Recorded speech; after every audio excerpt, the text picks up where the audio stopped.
মাঝে মাঝে কিছু সোশ্যাল মিডিয়ায় কিছু ভিডিও পাওয়া যায় যে হেভি যখন এয়ার টার্বুলেন্স হয় 10 সেকেন্ড 15 সেকেন্ডের কিছু ভিডিও পাওয়া যায় বিমানটা এরকম বাউন্সিং করছে, বাম্পি ওয়েদার, কাঁপছে, মানুষগুলো বমি করছে, অক্সিজেন মাস্কগুলো সব ঝুলে পড়েছে, বিমানটা শুধু কাঁপছে।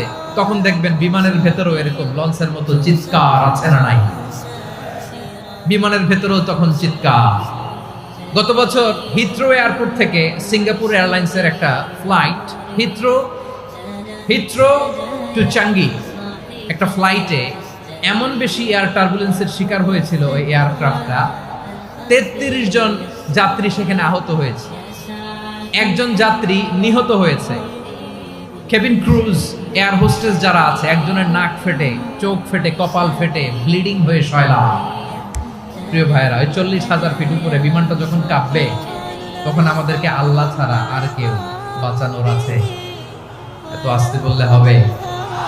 ওই কঠিন মুহূর্তে আমার বাবা আমারে বাঁচাতে পারে, আমার বন্ধু আমারে বাঁচাতে পারে। এই গ্রাউন্ডে জমিনের বুকে আমার প্রোটোকল, আমার ক্ষমতা, আমার দাম্ভিকতা কোনো কিছু আমারে বাঁচাতে পারে? একজন ছাড়া, চিল্লায় বলতে হবে তিনি কে? সে আল্লাহ বললেন, গোলাম আমি বিপদের সময় ঠিকই তোমাদের বাঁচিয়ে দেই। ওই বিমানের ভেতরে 40,000 ফিট উপরে যখন তোমরা এয়ার টার্বুলেন্সের শিকার হও তখন নাস্তিকও আল্লাহরে ডাকে, হিন্দু আল্লাহরে ডাকে, জোরে বলেন ঠিক কিনা? আবার বিমানটা যখন শান্ত হয়ে যায় একটু পরেই বিমানের স্ক্রিনের মধ্যে হিন্দি সিনেমা খোঁজে।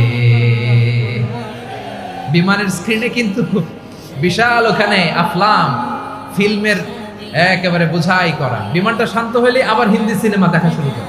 একটু আগে ডাকছিল কারে?